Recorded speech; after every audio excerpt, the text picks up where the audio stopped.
we have seen the biblical principles that governs or that makes us understand that God is interested in you not just flourishing or thriving in your spiritual walk, but that you also flourish financially, economically, and becoming stable either as a family man, as a couple, as a single, as whatsoever you are.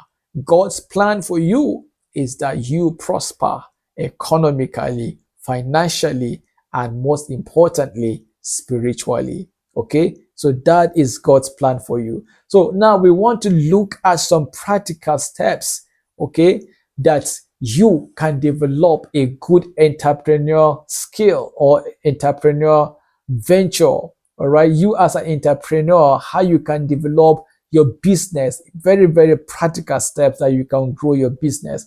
I may not spend much time here, but trust in God that you will follow every step in detail. Okay, some very, very practical steps. So step one is for us to identify the need, for you to identify the need and opportunities around you.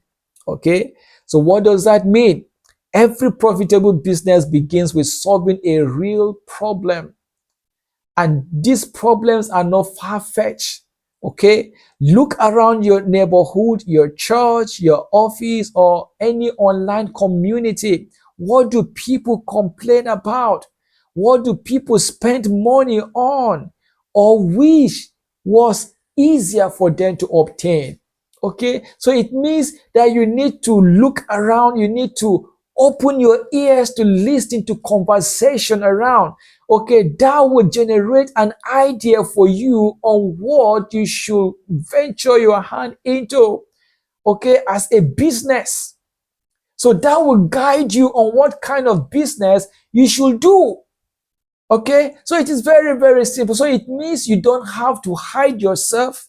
You don't need to keep off.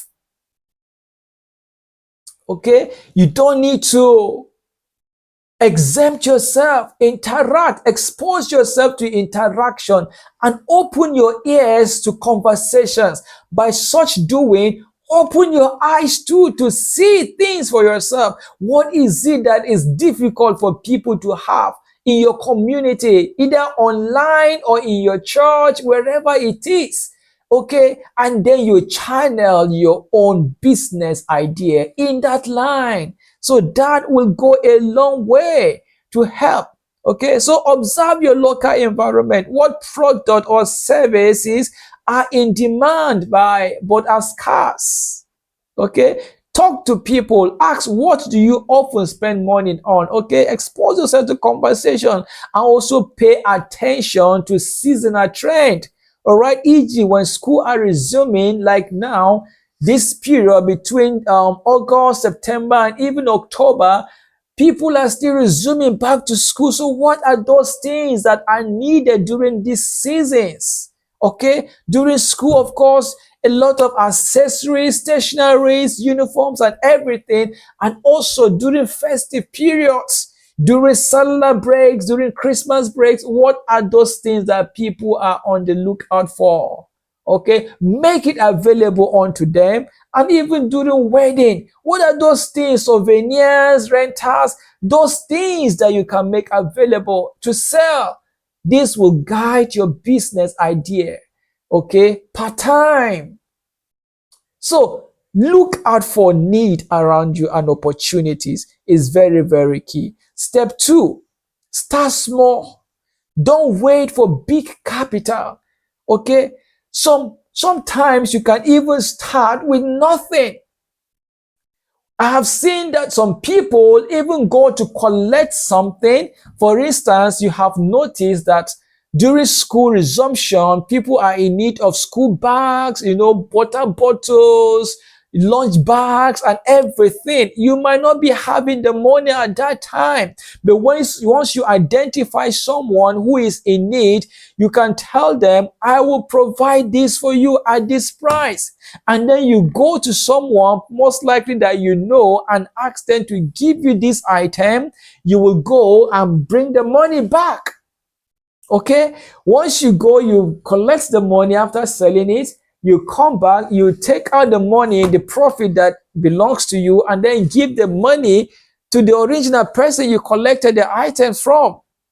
So you can even start without even having any capital. So start small. That is all I'm trying to emphasize. Don't wait until you have a big capital. You don't have to wait for that. Okay? Even during farming seasons, you can sell herbicide. You can go and meet someone who has a very big shop filled with herbicide and tell him, I will help you market it. You collect it, go and market it, okay? You know the amount for which he gave it out to you, and then you go add something little on, okay? Sell it out, take out your own profit, and keep on accumulating the profit. Once it becomes much, then you start buying your own items and then selling. So you can start even with nothing. Or even if you have little, don't wait until you have bigger capital. Start from where you are. Okay? So it's very important. We can see in Zechariah chapter 4 verse 10 and also Job chapter 8 verse 7, it tells us that do not despise small beginnings. Okay, many couples, many people delay businesses because they think they need millions to start. But small beginnings, when handled diligently, remember we talked about diligent when we were looking at the biblical principles to business. You know, when you with diligent, you will be able to grow that small capital into a large venture. Okay, so how do you go about this? Okay, use what you have now. Your skills, your communication skills, okay, your selling skills, okay. Use your contact. You may have the contact. The person that owns the commodity might not be having the contact, might not be having the skills, but you have it. Use it, okay. You can use anything, any environment you have. Do you want to start baking? You don't need to go and open a shop outside. You can start from your kitchen. Okay, so all these are little ways you can start, and then with diligence you can grow. Okay, reinforce your growth by reinvesting profit rather than spending them is key. Okay, choose low risk, low capital businesses. Food delivery, for instance, digital services, resales, not just like I have illustrated before. All these are low risk businesses. Okay, you can decide to sell soap or make soap, oil production, or whatsoever, printing. All these are low risk businesses that you can start. So start small and don't delay. Okay. The third step, create a simple business plan. This is the area where many people misses out. People jump into a business without making proper business plan. And the word business plan, many people take it to be a very big thing that scares them away, that makes them feel like until I am big in business before I can make business plan. But no, it doesn't work that way. Before you even began the smallest of it all, you must have a business plan. And in the most simplest form, what is a business plan? Okay, a business plan is not just for big companies, like I have said. It is your roadmap. Okay, it helps couples or it helps individuals stay focused and measure progress. That is the importance of business plan. It tells you where you want to go. And it helps you keep yourself on track and recording whatsoever that you are doing. When you are going off, you know, because you have a roadmap that you are following. So what are the steps? Define what you are selling and to whom. These are just very simple concept of business plan. Okay, define what you are selling and to whom.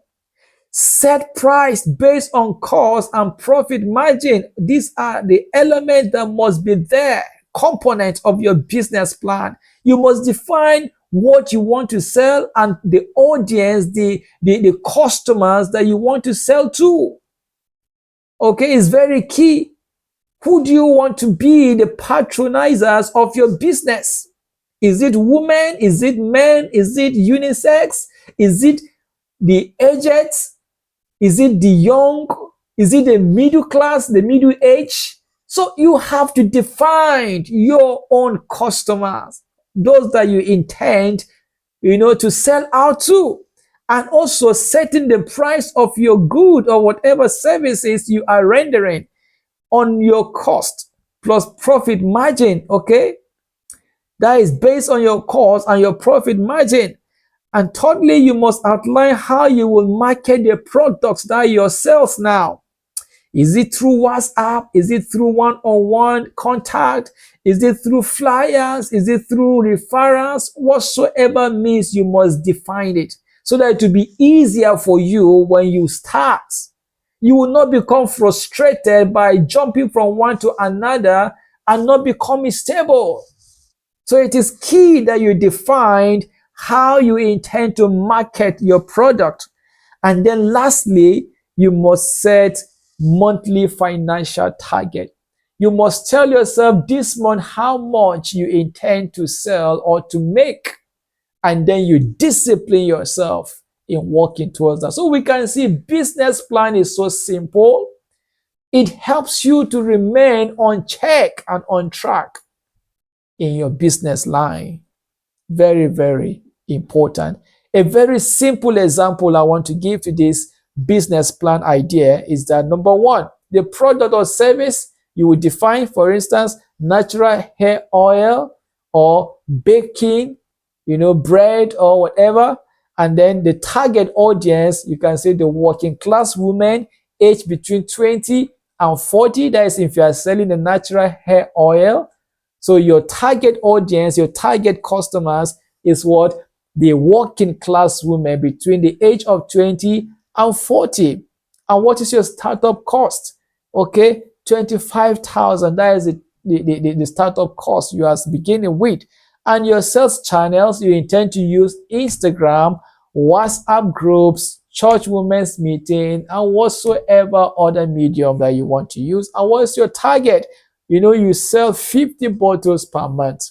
Okay, so if you are selling each bottle for 25,000, by the end of the month, you have set a target for yourself that you will have sold 50 bottles of your oil. So it's a very simple business plan that you can make. All right. So thirdly, remember, we are looking at some practical ways of starting up a business. Very, very practical ways. Okay. So we have seen, number one, how to get the right business idea. Okay. We have seen that. And number two, we also talked about you starting very small and not waiting until you have a large or a big capital. And number three, we talked about you developing a very simple, business plan, easy to follow business plan. That is what we talked about. Now, step 4, focus on customer service and excellence. Okay, this is a very key point. Focus on customer service and excellence, because this is where a lot of businesses are missing out. You have a very perfect business. You have a very great business plan, and you have started off very, very well. But a lot of times, and the place where a lot of businesses get it wrong is in this point of customer service experience, and also maintaining excellence in their business. So what does that mean? For instance, in Nigeria, word of mouth can make or break your businesses. Word of mouth can make or break your businesses. So satisfied customers bring referrals. That is one thing we must know. By the time you treat your customers very well, they will put out a word for you to others. They will recommend your own services, your products to others, and they will come. That is what we call referrals. Okay, so just imagine that you treated them badly. You did not maintain excellence in your delivery, in your treatment of your customers. Who among your customer do you think can refer your services or your product, or can even come back again to patronize you? None. So instead of them being being apostles that will spread the good news about your product and services, they will rather be apostles that will spread negativity and also pull down your product and services before others. And just know this: one will tell another, another will tell another, and so it will spread. So before you know it, your business have no patronage. So customer service is key, and excellence in your own business is of high importance. Okay. So how do you go about this? Okay. Just know, I just want to reemphasize is that dissatisfied ones will chase your prospective customers far away. So how do you maintain a good customer service and also maintain excellence in your operations? One, be honest about product quality and delivery time. Be very, very honest. If the quality of your product is this, let your customer know exactly what they are getting. Don't overhype your own product. Don't say your product is what it is not, because your customers will always find out. Don't, in the name of marketing, overhype the quality of your own product. Let your products speak for themselves. Let your services speak for themselves. Okay? And also maintain your delivery time. Don't say you will come so time, or it will be delivered so and so time, and then you had just said that just to push the customer away. You never kept to time.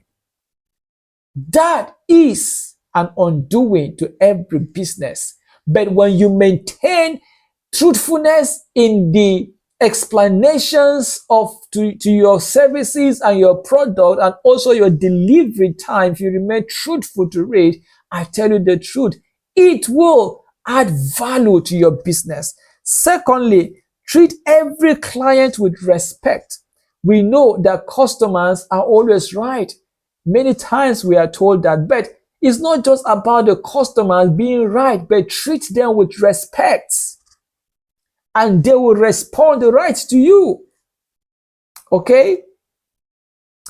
Even when they buy little, don't snub them, don't belittle them. Whether a customer buys big or small, respect them, treat them with respect, and you will always see them come back to you. Follow up after sales. That is the next point. We are talking about customer service and excellent, deliveries or operations now. So when someone buys your product, follow up. We always have, especially on some of these online sales, you will see reviews. Follow up. Let your customer tell you how he enjoyed or how he feels your product or your services is. That will help you to improve and do better. Okay? So you can ask simple questions on how did you find our services or our products? And they will tell you. That will help you to improve. Okay? And the customer also will have that joy that this person desires, that what I am looking for satisfies my needs. So it shows that you are concerned about his satisfaction, and that makes him to become more reliant on your product and also on your services. Even if they are not meeting up to standard, he knows that you are interested in developing and improving yourself and your services. The next one is offer small bonuses. Okay? Free delivery doesn't hurt. For repeated customers that comes to you often or repeatedly, you can offer to give some bonuses. Okay, I will deliver free to you. Okay, that adds some spices to your own business and draws more customers to you, because they will begin to feel like this is a nice guy to do business with. So it is very, very important. All right. So this key point, number 4, okay, is very, very important. So focus on your customer service and excellence in your deliveries and operations. Number 5 tip, it says, embrace digital tool and online presence. A lot of people today are so used to the old way of doing business. You have to be there physical. If you are not there physical, we don't trust.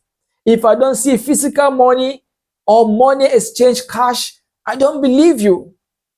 But we must embrace digital provision that has come out now. We are in that era and we must not shy away from it if we must make progress and flourish in our businesses. This is very, very key.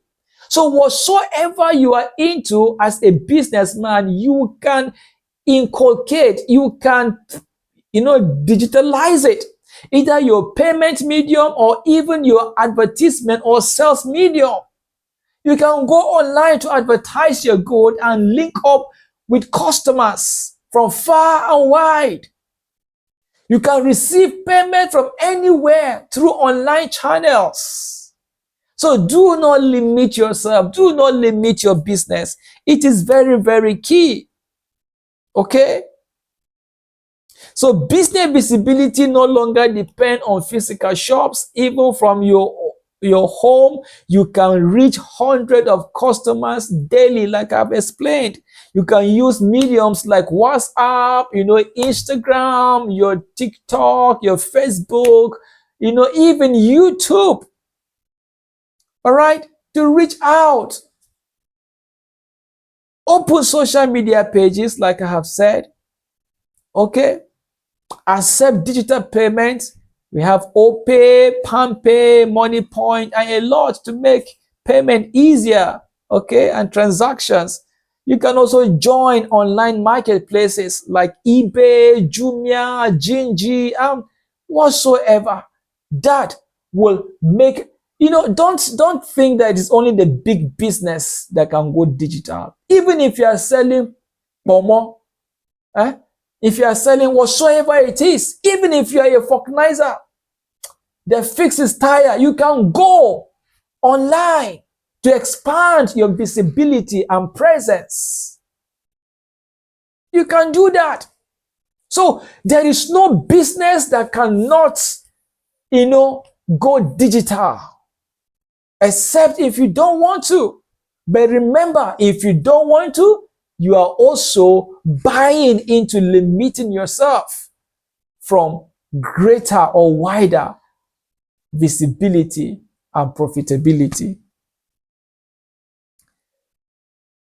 This next step, which is step 6, says keep learning and improving your skills. We've talked about this before, but just want to re-emphasize it again. Every business changes. Okay, everyone, either you are married, you are a couple, you must keep learning new trend, new skills, new technologies. Okay, even the WhatsApp, even the Instagram, things keep changing. Update keeps coming. Okay, and even upgrade keeps coming. So you have to keep learning and relearning and unlearning and relearning to keep afloat in the business world. So what are the practical steps? Attend free online webinars on businesses and finance. Okay, example, you can visit, you can check out with Google Hustle Academy. You can check out with Tony Elumelu Foundation. All these are some webinars and businesses that give seminar and free trainings that you can always up your skills and your marketing and business operations. Okay, you can read one business or finance book every 3 months, or you can even make it monthly if you can. Learn basic bookkeeping to track profit and losses. This is where also many business people are losing out. They don't keep record of their own businesses.